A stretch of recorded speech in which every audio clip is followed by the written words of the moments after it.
Joyful pranams. Welcome to this new episode in Craft Your Swabhava. I assume you would have gone through the earlier two episodes where we set the context and took an example of Hanuman to dissect and identify what the Swabhava is. Now we need to start moving towards ourselves in terms of how we will craft our own Swabhava. Through the multiple episodes from now on, you will hear me give many examples from scriptures, from Indian business, from global business, ordinary people. The purpose of giving those examples is to help us map those to our own context. Right?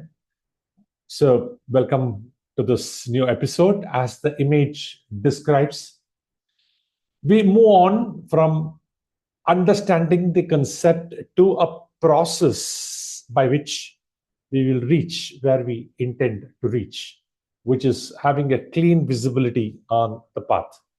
Right? I will be exploring a 5-step process to crafting our Swabhava. The 5 steps are at a very broad level.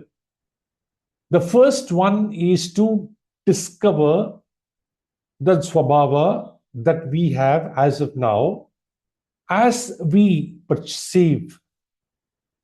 In the earlier 2 episodes, you would have seen me conclude with a slide that says, let's do a sadhana to understand ourselves. Right? So the first step of the 5-step process is to discover our current Swabhava as we perceive. The second is to discriminate between what is the Swabhava and what has been given to us externally through various conditioning, and to just have that map, the distinctions clear. That's the second part. Right? This is again in our own perception. Right? The third step is to define a purpose for ourselves in terms of a direction. The end goal may not be very clear, but the direction needs to be very clear. Right? Because anything that we craft for ourselves must be based on some kind of an end objective as to why we are doing it. Right? So the third step of the 5-step process is to define. The fourth step is design what are the set of very core attributes that are needed for us to reach our whatever we defined for ourselves in terms of the direction, in terms of the final purpose, etc. So the designing becomes the next step. This designing is also done as a thought on paper. The last step is to start living them, to start embodying them, to radiate it in every one of our interactions, to bring it to such a level, which is the demonstrate part. So the 5-step process we will go through the next series of episodes. In fact, I'm planning 2 episodes for each step, which means we will be on this backbone model for 10 episodes starting now. Let's go through with each of these steps a little more in detail. So the first step is discover. It's like standing in front of a mirror, contemplating, thinking, what is my Swabhava? Then arriving at some words, and then saying, no, this is not my Swabhava. Remember some of the guidelines I had given earlier, that Swabhava is not a physical attribute, Swabhava is not a skill, Swabhava is not likes and dislikes. Please recall. If not, please go over the previous episode. You would know that.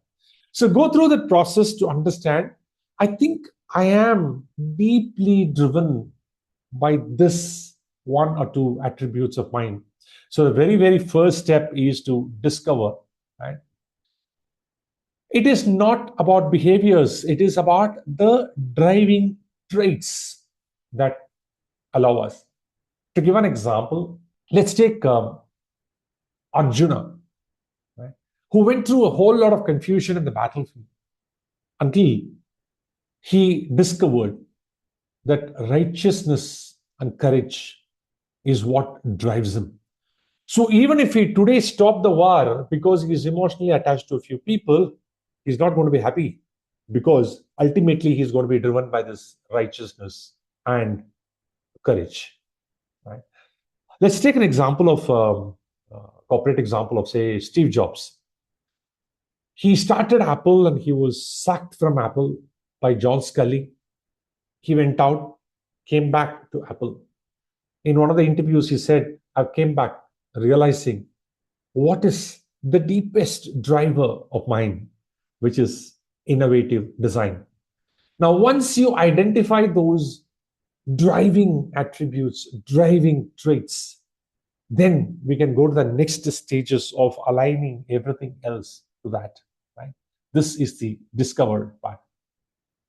The second part is the discrimination. It's like peeling the layers of onion. Which ones have been conditioned on us by family, by society, by religion at different ages? And what is it that I am deeply driven by? Right? To take an example here, Buddha, right? He was deeply driven by understanding the truth. But the whole lot of conditioning that he received, particularly in the kingdom, in the royal setup, had to be discriminated and say, no, this is not me. This is the real me. I need to identify the truth. I need to start on a journey to find the truth. And ultimately, it led him to enlightenment. So discrimination is a process by which what looks like natural traits need to be kind of separated from what we think are the conditioned traits. The second example of discrimination is Gandhi. He realized that initially he was conditioned as a lawyer, so he was thinking like a lawyer, but then he realized that social justice is his innate driver, right? And the rest of the conditioning need to be eliminated out and start working towards what has been his innate driver, right? It's a discrimination part. Let's go to the third stage. Define. Define is defining the direction, the purpose, right? A couple of examples that come to my mind here are Vivekananda, Swami Vivekananda. Right? He realized that the purpose, his calling is spiritual upliftment combined with national pride. That became his calling, right? Or if you take a Dr. Kurian in Amul, right? His purpose became rural upliftment, right? And making India self-sustainable, right? So somewhere we need to identify that purpose for ourselves. It's not something that will fall from the sky. We need to define it for ourselves. And then once we define it, I think we move on. So the defining part is nothing but getting the direction right. May not be the end goal, let me repeat, but it's only getting the direction right. Let's go to the next stage. Design. Design is once we identify this is the direction, this is my purpose, I need to realign everything else towards that, which will empower that journey, which means I need to eliminate all those things that I have received as conditioning, which are not relevant to the purpose that I have designed. And I need to eliminate all of them and also add a few things that are required. Right? A very strong example in the context of design is the group Ratan Tata Group, if you see. They understood that the purpose is nation building and not just business. And so they aligned everything else towards that purpose. Integrity, social justice. You can see it in 2611 attacks, how they handle the whole thing. Right? So everything that was aligned towards that purpose that was defined earlier, right? Which means designing the fourth stage is about aligning the traits that we should have towards what we designed in the previous step. Let's go to the next stage. The next stage is demonstration. This is about embodying the traits that we identify as necessary. Right? Again, going back to, say, the Ratan Tata example, he was a personal embodiment of the integrity, the social justice that was there. I recently read a very powerful story where uh, somebody went and asked some of the truck drivers in Punjab as to why they are so loyal to the Tata Group. And they said, when there were riots, when we lost all our lives, I lost my brother. Our trucks were burnt. And silently, people from Tata Group came and gave us keys of new trucks and said, your livelihood depends on this. This is our gift. Take it. Right? Now, why would we even buy or even think of buying any other truck other than Tata Group? It's a very, very powerful example wherein we say it's not just about talking something, it's about actually living it at every moment of our life where that energy is radiated. So the energy of social justice, the energy of nation upliftment, the energy of integrity, everything needs to be walked on once we understand that those are essential towards the purpose that we have defined. So the demonstrate part is a set of steps which is practice through demonstration, comes only over a period of time, and we need to consciously start practicing them. So we'll take the 5 steps together now. You would have seen me take different examples for each of these steps. But then in reality, each of us will go through all the 5 steps. It's not that different people have gone through different steps. Right? So let's take a couple of examples for all the 5 steps which are uniform. Right? Take the example of, say, Dr. Kurian, who created the white revolution in India. So when Dr. Kurian came to Gujarat, he found out that the rural farmers are not getting their due and he needs to uplift them. And he also realized that the country can move forward only when these people move forward. And he was very strongly attached to this. And he discovered in himself the need for upliftment of rural India as what is driving him very crazily. Then he found out through his career a whole lot of things that has been given to him. He eliminated many of those things and picked out only those things which are essential for him to move in this direction. He defined a very, very big purpose for himself, which is to make India self-sufficient with respect to milk. And he refused conventional business wisdom that said, go for funding, scale up the business without involving the people who actually produce. He said, no, I'm going ahead with the cooperative model. He formed Amul. The reason is his purpose was very clear, which is to make India self-sufficient in milk production and to uplift the rural people, to give them their due. The kind of practices he designed, the kind of traits that he designed, not only in himself, but in a whole lot of others in a cooperative setup, is a very, very difficult challenge to face. And he faced it. And all those designs, those alignments made Amul what it is today. And you would have read enough about Dr. Kurian demonstrating every minute what he was preaching, what he was aiming for, and he was actually an embodiment of it. The second example that we can think of from scriptures is Lord Krishna himself.